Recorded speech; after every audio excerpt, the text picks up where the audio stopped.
Bienvenue sur Africa 24 dans cette nouvelle édition du 12-15. Voici les titres de l'actualité. En Côte d'Ivoire, 15 partis d'opposition adoptent une stratégie commune de réforme de la commission électorale indépendante. L'instance a régulièrement été taxée de partisane dans le pays. Le président équato-guinéen Teodoro Obiang Mbasogo a reconduit dans ses fonctions son premier ministre Francisco Pascual Eyege Obama Assou. Ce dernier avait remis sa démission conformément à la loi après la tenue d'élections. Et puis de nouveaux pourparlers sur la crise au Soudan du Sud ont débuté lundi 5 février à Addis Abeba en Éthiopie, des négociations considérées comme ceux de la dernière chance selon les experts. En Afrique du Sud, le président Jacob Zuma, de plus en plus vers la sortie, ce lundi, le chef de l'État s'est entretenu avec le président de l'ANC, Cyril Ramaphosa. Ce dernier a repoussé ce mercredi une réunion spéciale du comité exécutif de son parti, seul organe qui peut voter une destitution du chef de l'État et ses membres. Le traditionnel discours sur l'état de la nation prévu jeudi 8 février a également été ajourné, de décisions importantes qui laissent à penser que les négociations avancent vers une recomposition équitable de la commission électorale indépendante ivoirienne. C'est du moins ce que réclame l'opposition. En effet, 15 partis d'opposition ont adopté une stratégie commune pour exiger la réforme de la CEI. L'instance a régulièrement été taxée de partisane, ce qui a plongé souvent le pays dans les crises depuis 2000. Reportage de notre correspondant Olive Adjakoton. Une frange de l'opposition ivoirienne parle désormais d'une seule voix pour exiger une profonde réforme de la commission électorale indépendante pour les élections locales de 2018. 15 partis de cette opposition, dont le Front populaire ivoirien et le Rassemblement pour la paix, le progrès et le partage, ont même adopté dans ce sens une stratégie commune, laquelle consiste à mobiliser les militants à adhérer à cette cause et à exhorter la société civile à continuer le même combat. L'opposition ivoirienne, soutenant les propositions de la société civile et se fondant sur l'arrêt de la Cour africaine des droits de l'homme et des peuples, 1. Demande au gouvernement de la Côte d'Ivoire de mettre en place la nouvelle commission électorale indépendante et le nouveau code électoral dans les meilleurs délais.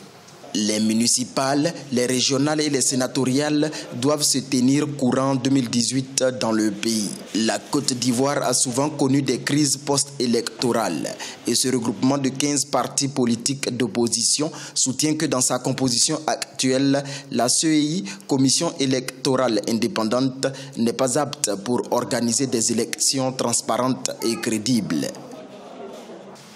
Les élections en Côte d'Ivoire ont toujours été au centre de plusieurs controverses.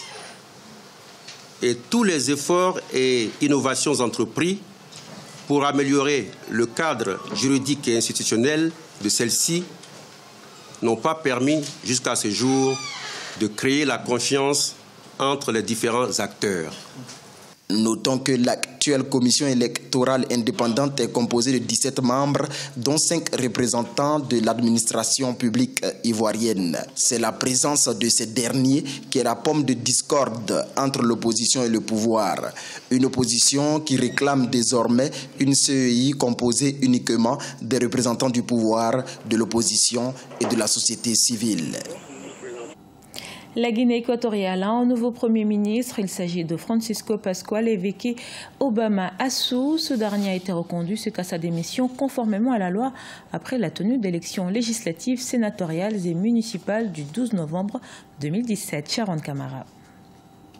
Le président de la Guinée équatoriale, Teodoro Obiang a nommé son Premier ministre ce mardi 6 février 2018, Francisco Pascual Eyege Obama Assou, qui occupait déjà ce poste jusqu'au 2 février, où a eu lieu la dissolution de l'ancien gouvernement, reprend donc sa fonction. Le président de la République de Guinée équatoriale dispose d'un pouvoir discrétionnaire que lui confère la Constitution, en vertu des dispositions de l'article 39F, qui lui donne les plein pouvoir de nommer et de révoquer le Premier ministre. Suite aux élections législatives, sénatoriales et municipales qui ont eu lieu le 12 novembre 2017, le pouvoir a obtenu 99 sièges sur 100 au Parlement.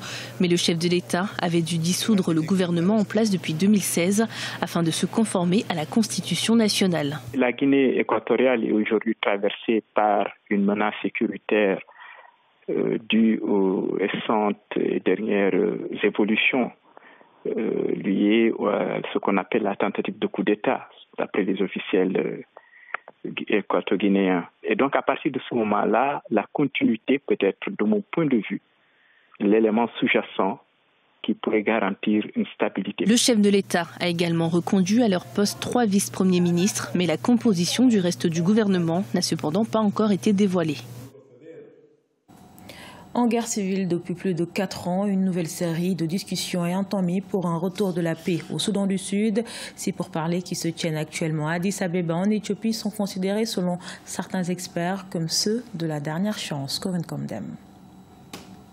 De nouveaux pourparlers sur la crise au Soudan du Sud ont débuté lundi 5 février à Addis Abeba en Éthiopie, alors que la pression monte sur les dirigeants pour qu'ils prennent des mesures plus fermes en vue de mettre fin à la guerre civile qui dure depuis 4 ans. Ces pourparlers ont été convoqués par le Bloc de l'Afrique de l'Est, l'IGAD, l'autorité intergouvernementale pour le développement, afin de repousser les belligérants à la table des négociations après l'effondrement de l'accord de paix de 2015. Vous devez montrer une réelle volonté politique et un réel engagement pour la paix. C'est votre entière responsabilité. C'est votre pays, c'est votre peuple. Pour sauver votre pays et votre peuple, prenez des décisions concrètes et ayez des actions définies. Ne faites aucune erreur. Par votre engagement politique et personnel, vous êtes publiquement responsable du cauchemar que vit votre peuple. Vous avez eu de nombreuses opportunités de changer de direction et vous avez échoué à maintes reprises. Pour le ministre éthiopien des Affaires étrangères, Workine Gebeyehu, ces pourparlers représentent la toute dernière chance de mettre fin au cauchemar pour le peuple sud-soudanais. La communauté internationale sollicitée dans la résorption de ce conflit commence à s'impatienter. En effet, les États-Unis ont interdit l'exportation d'armes et de services de défense au Soudan du Sud, intensifiant les pressions contre Salva Kiir et signalant que Washington perd patience avec les dirigeants du jeune pays après des accords répétés pour mettre fin à la violence. L'accord de cessation des hostilités a décrit les mesures et ces mesures comprennent des interdictions de voyager dans la région pour les partis qui continuent à compromettre le processus de paix au Soudan du Sud, ainsi que le gel des avoirs et des restrictions sur les flux d'armes vers le pays. Ce sont les mesures qui ont été acceptées dans l'accord de cessation des hostilités. Si l'IGAD prend ces mesures, si jamais il y a tentative de compromettre le processus de paix, je pense que cela obligera les partis à reconsidérer leurs décisions et à contribuer réellement à la recherche de la paix dans notre pays. Reconsider their decisions and really contribute constructively to the search for peace in our country. Les pays voisins et les groupes africains tels que les 8 membres de l'IGAD subissent une pression accrue pour sanctionner les responsables sud-soudanais qui sapent le processus de paix. L'IGAD a déclaré qu'elle imposerait une série de sanctions si les parties belligérantes violent les futures transactions qui ont pour objectif de mettre fin à la crise. Eliane Aïsso, Eric Mededa et Achille Adonon, 3 artistes plasticiens exposent leurs œuvres à Cotonou, au Bénin. Dénommée Sakodo, l'exposition permettra aux artistes de défendre le Bénin à la Biennale de Dakar, une des principales manifestations d'art contemporain africain prévue du 3 mai au 2 juin 2018 dans la capitale sénégalaise. Reportage de notre correspondant Lefty Ono, commenté par Deogracias Podo. Au Bénin, 3 jeunes artistes plasticiens se révèlent au public. Eliane Aïsso, Eric Mededa et Achille Adonon ont exprimé leur talent artistique à travers l'exposition dénommée Sakodo. Eric Mededa est un passionné de l'art vivant depuis son cursus scolaire. En 2009, il s'est spécialisé dans l'art plastique. Dès lors, ses œuvres artistiques évoquent les résultats des enquêtes qu'il a effectuées dans quelques villages du Bénin sur l'appropriation de l'histoire et du portrait de l'humain.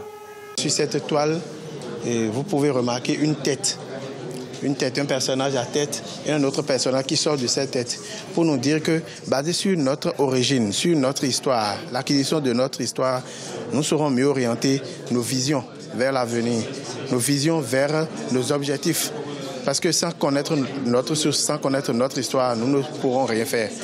Voilà en bref ce que cette toile veut dire. Le titre de la toile, c'est Point barre. Ce vernissage du projet Sakodo est une exposition-vente qui permettra aux artistes de défendre les couleurs nationales à la Biennale Dakar qui se tiendra du 3 mai au 2 juin 2018 dans la capitale sénégalaise. Sakodo est le fruit de 2 semaines de résidence de création effectuées dans les ateliers Mededa à Fidrosset, un quartier périphérique de Cotonou, la capitale économique, en collaboration avec les artistes Achille Adonon et Eliane Aïsso. Depuis un moment, j'ai commencé par développer l'unité autrement. Et je me dis, dans ma culture, on s'unit vers des objets religieux qui sont de la tradition béninoise. Mais en tant qu'humain, quel est le rapport qu'on a avec le divin dans notre tradition africaine, béninoise surtout? Dénommé Cri, les tableaux d'Achille Adonon symbolisent le courage. L'artiste plasticien associe les enfants abandonnés et délaissés dans la réalisation de ces toiles. L'objectif visé est de permettre aux enfants de s'exprimer afin de révéler leurs talents. Les 3 jeunes artistes plasticiens entendent jauger leurs performances à l'échelle continentale et internationale à la Biennale Dakar. Ce journal a été réalisé par l'ensemble de la rédaction. Merci pour votre fidélité. Dans un instant, une nouvelle édition de l'actualité sur Africa 24.